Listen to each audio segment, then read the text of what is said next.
I think if the United States wants to contain China through technological means, which is understandable, then I think they're pursuing very mistaken tactics. I don't understand why. By cutting off semiconductor, for instance, when Mr. Biden did, and the Chinese were asleep at the wheel for a long time on the stuff. They woke up the Chinese and said, whoa, this is what they could do to us. And listen, we graduate more STEM students than the rest of the world combined. Okay, and we got research dollars more than the rest of the world combined. If you don't think we can lick semiconductor, you gotta be out to lunch. 欢迎来到胤蓝智库。如果美国围堵中国半导体产业的初衷是为了彻底关上中国科技登顶的大门，那么这极可能是本世纪最严重的一次战略误判。这一刀切下去，非但没有实现断供封杀，反而打消了整个中国产业链的侥幸心理，亲手唤醒了一个拥有全球最大规模工程师人才的工业巨兽。过去长达30年，由美国主导的全球化红利正在加速瓦解，我们正不可逆转地驶入一个由美中俄等多极力量承构的新时代。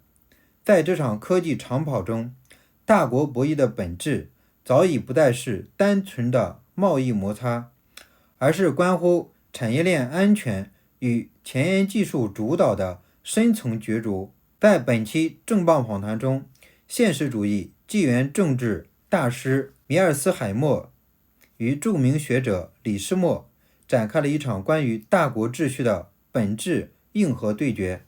米尔斯海默直言，西方最大的战略失误就是天真的以为经济繁荣能让中国西方化，结果亲手扶植了哥斯拉。如果美国再不追求双赢，而是转向零和博弈，宁可牺牲全球经济效率，也要不惜代价地挟制中国。李世默针锋相对，中国加入 WTO 可从未承诺过要买单西方的政治体制，更没有答应过永远囚留在产业链的底层。美国的芯片断供不仅没有锁死中国，反而彻底激活了中国全栈自主研发的内部大循环。当效率优先位于安全之上，这场决定未来巨源格局的紧急思想碰撞，究竟揭示了哪些底层真相？让我们紧接进入今天的访谈正片。The first question you want to ask yourself is, what does the structure of the international system look like? I was born in 1947 during the Cold War, and we lived until 1989 in a bipolar world. There were two great powers on the planet, the United States and the Soviet Union. The Cold War ended, and then we moved into a unipolar world. And I would imagine most people in the audience came of age during the unipolar moment when there was only one great power in the system, and that was the United States of America. That world went away in roughly 2017, and we now live in a world where there are three great powers. The structure of the system has an enormous influence on how states interact with each other, and it has an enormous impact on globalization. During the Cold War, when I was young, there was really no globalization, in large part because there were two different worlds, the communist world and the Western world. And people in Hungary lived in a communist order or a Soviet-led order. Hungary belonged to the Warsaw Pact. It didn't belong to NATO. What then happened is the Cold War ended in 1989, and you had a unipole. And once you have a unipole, you get globalization, because the United States runs around the world running things. It creates a global economic order. It brings countries like Russia and Hungary, Russia for a while, Hungary up until this present day, into this globalized order. But what's happened is we've left unipolarity and we moved into multipolarity. And what you see happening is that globalization, that global order, that liberal international order that existed during unipolarity has fallen apart. And what you're getting is a new order. You're seeing a country like China trying to influence the order by building its own institutions, by shaping how states interact with each other through organizations like BRICS and the Belt and Road Initiative. So what I would say is that moving forward, you're not going to see anything like that globalization that you saw during the unipolar moment, in large part because the foundation has changed. We've gone from unipolarity to multipolarity. I think the last round of globalization, which has been about 30 years, maybe 40 years, had, of course, generated tremendous amount of economic prosperity and wealth, and China certainly was one of the largest beneficiaries of this globalization, and so has the United States been. Both of our countries' GDP went up significantly. China went up a lot more because we began at a lower base. But the problem with globalization as it stands is, I think, it cannot go on for two reasons. One is, I think, within the United States and the West, somehow the economic benefits derived from globalization weren't distributed in a way that satisfied multiple segments of its population. So it's led to an internal revolt against globalization. So the architect of this first round of globalization is having internal resistance to it.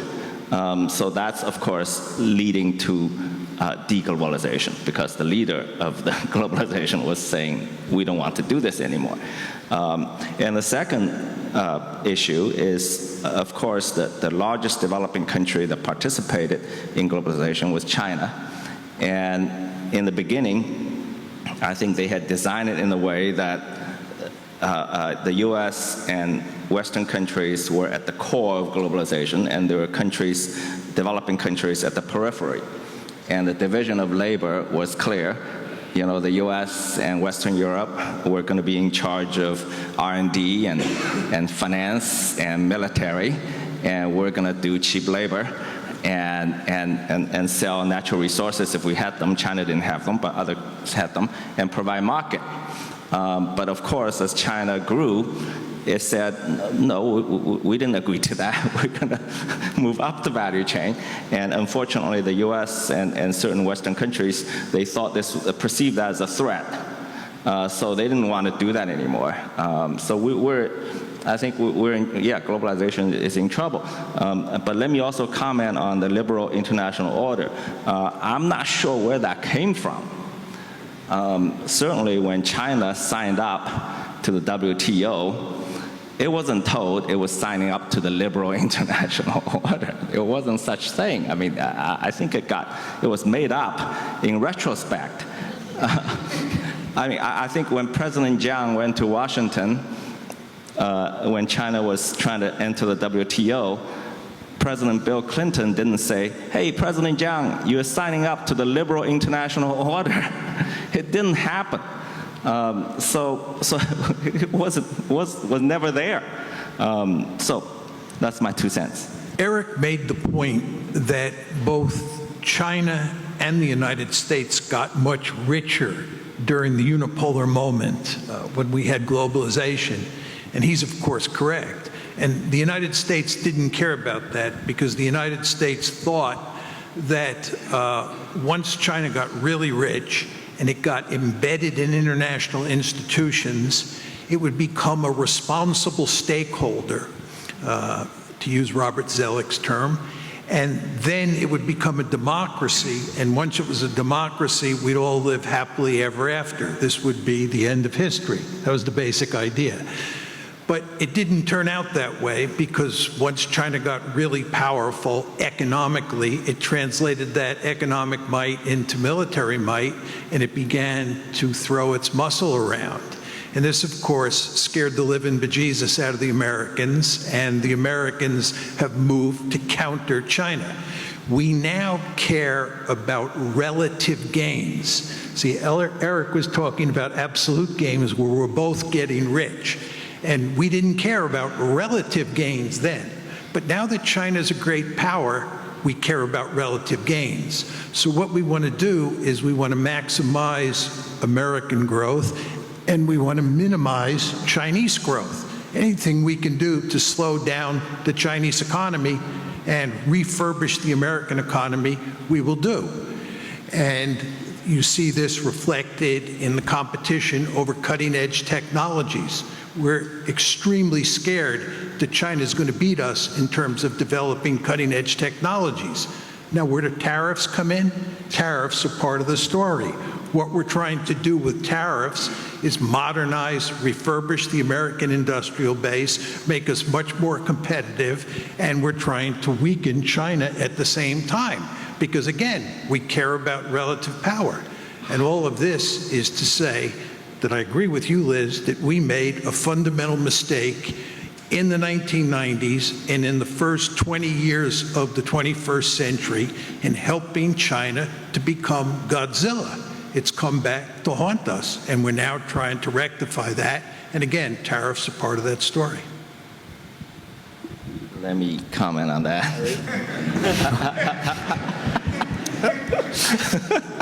Let Eric comment on this. I think well, of course, like I said, both countries benefit tremendously. But if the United States, certainly the US did not set up the system and ask China to join out of charity. I really don't think so.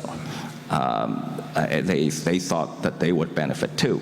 That's number one. Number two, if the US thought that if China develops and eventually will become a liberal country, they never told us that. Nobody told us that. It was a secret intent. It wasn't disclosed in the prospectus. Okay, we signed up to WTO, and there was a prospectus, there were a bunch of rules, a lot of text, a lot of words, nothing in it that said, hey, if your economy develops, you must become a liberal society. It wasn't there. We didn't sign up to that, like I said. So I think, well, look, if the US is now changing its path, changing its direction, that's completely within its power to do. It's a sovereign nation. Tariffs and all of that, if the globalization, if the United States wants to ditch globalization for its own needs, I think China will adapt. Everybody has to adapt. It's okay. I think China will do okay in this new era, and it will adapt. Probably Clayton first, and then Senor.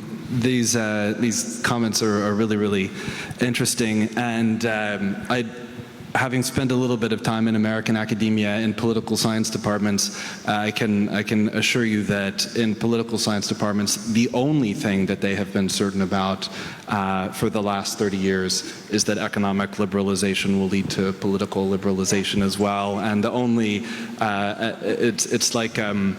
it's almost like a form of Gnostic wisdom, you know, that liberal democracies don't go to war against one another, and this is the only thing that we know. But yes, I guess it wasn't communicated, but they all believed it. But I was thinking about a cover story on the Wall Street Journal at some point about 2 years ago, after the Russia-Ukraine conflict had been going on for a while. And it was a picture of a black powder ammunition factory in Louisiana that had exploded. And this was not a really high-tech looking factory. It was like a hut on the side of the road. And there was a fire or something, and it was damaged.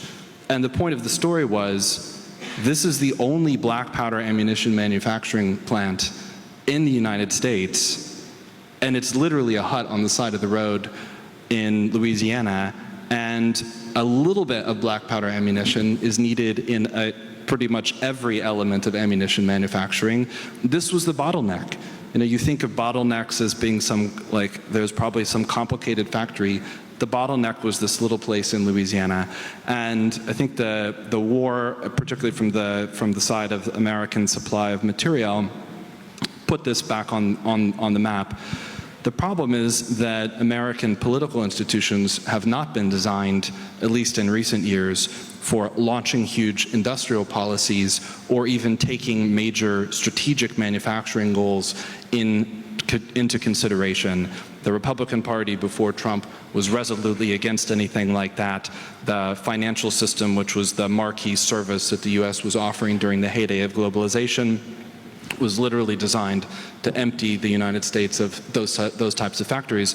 So the situation on the day before the Liberation Day tariffs is that if you're Trump, looking at the landscape of American politics and saying, how do we put strategic industrial concerns back on the agenda in a way that everyone has to talk about them, everyone has to take them into consideration.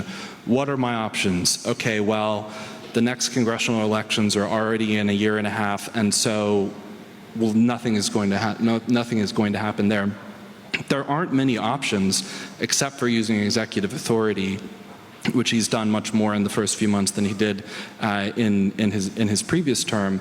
And by imposing the tariffs, well, will tariffs on black powder ammunition manufacturing immediately bring all black powder ammunition plants to the US? I know that it's more complicated than that, but he managed to put balanced trade on the agenda. He managed to put this strategic question on the agenda about those areas, and probably other things will follow. Maybe it will go into legislation later. Maybe entrepreneurs will consider these things.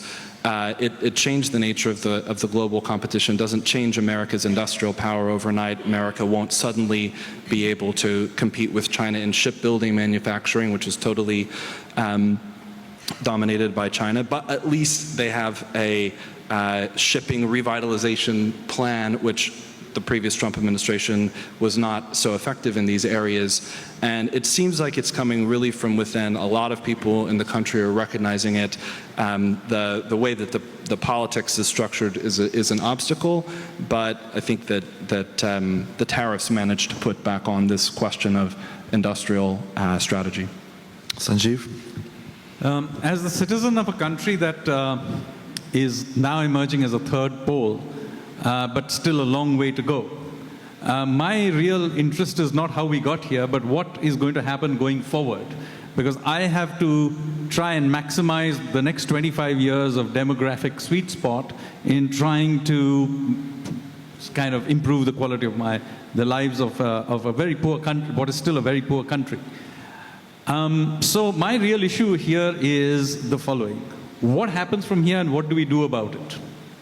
So at the risk of attempting to guess where all of this is going, I think what we will end up with is a network of bilateral deals with two big centers of gravity. One will be the US and the other will be China. Now this network will not break up into two blocks as many people think.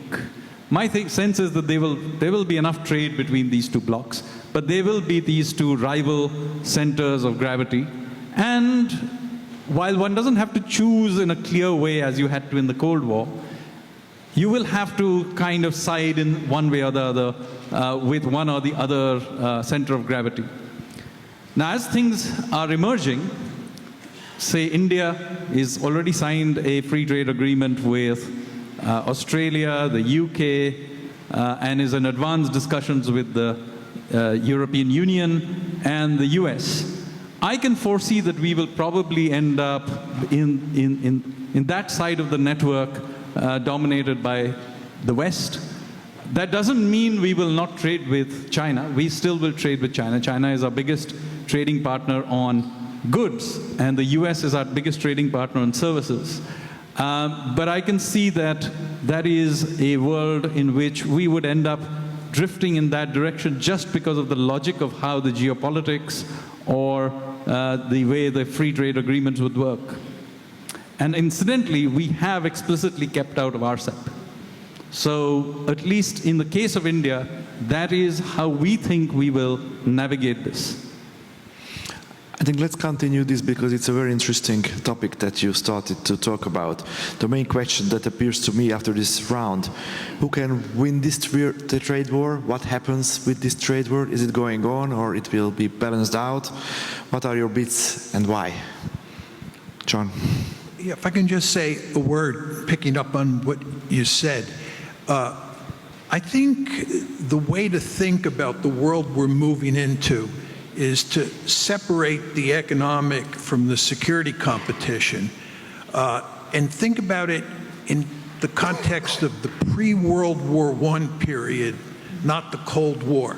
Now, you're probably saying to yourself, what is he talking about? Before World War I, here in Europe, there was a huge amount of economic intercourse among all of the states. There was a huge amount of economic interdependence here in Europe. Nevertheless, at the same time, you had two powerful security blocs. One was the Triple Entente, which was France, Britain, and Russia, and the other was the Triple Alliance. Germany, of course, was the key player, Austria, Hungary, and Italy. And you had this intense security competition before World War I that, of course, in August 1914, led to World War I.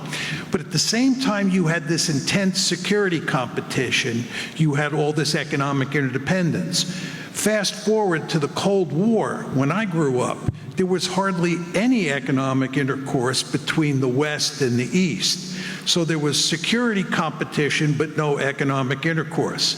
The situation moving forward is going to look like the pre-World War I period. It's not going to look like the Cold War. There's going to be a great deal of economic intercourse between India and China, the United States and China, Europe and China.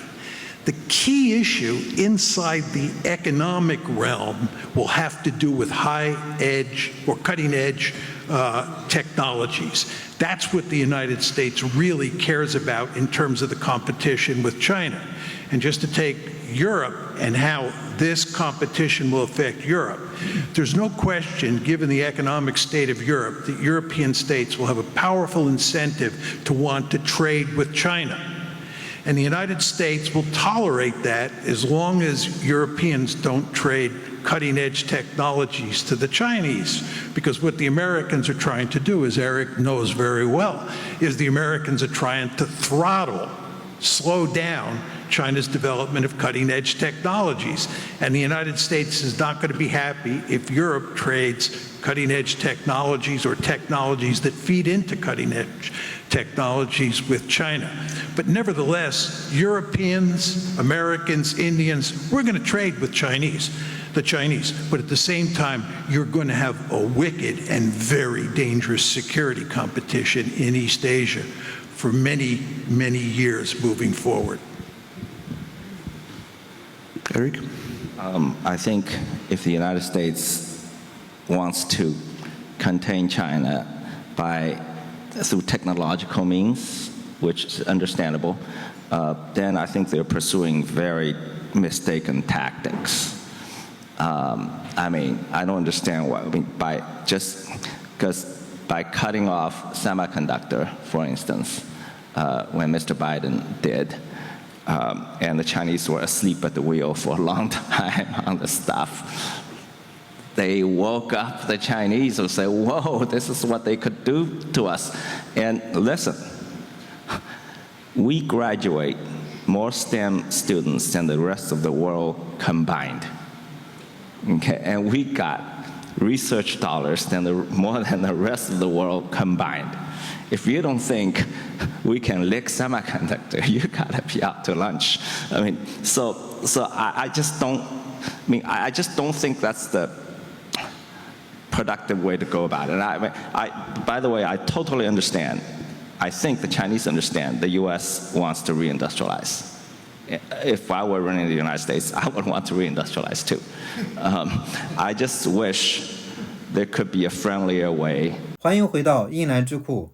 刚才这场密集的观点碰撞，剥离政客的宣传修辞，直接道破了大国博弈的3重底层逻辑。第一，博弈范式从绝对收益转向了相对收益。在单极霸权时代，美国的逻辑只要我也赚钱，你赚多少并不重要。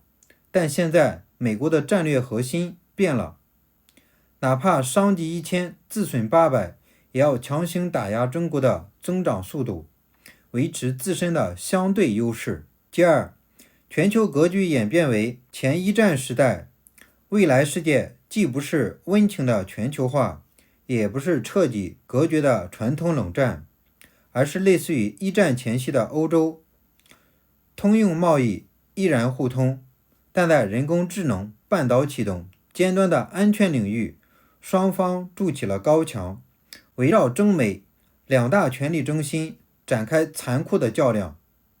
第三，技术打压引发了深刻的战略反噬，靠行政命令和小院高墙阻挡不了技术演进的客观规律。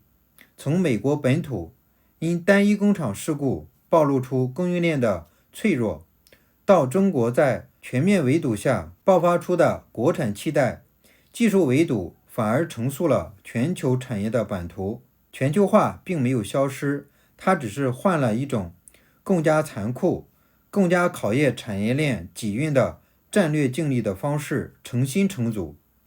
在这场关乎未来数十年国运的中美科技与纪元长跑中，你认为中国半导体产业还需要几年完全彻底的自主突破？欢迎在评论区留下你的深度洞察。这里是胤蓝智库，带你看清宏观变局背后的真相。我们下期见。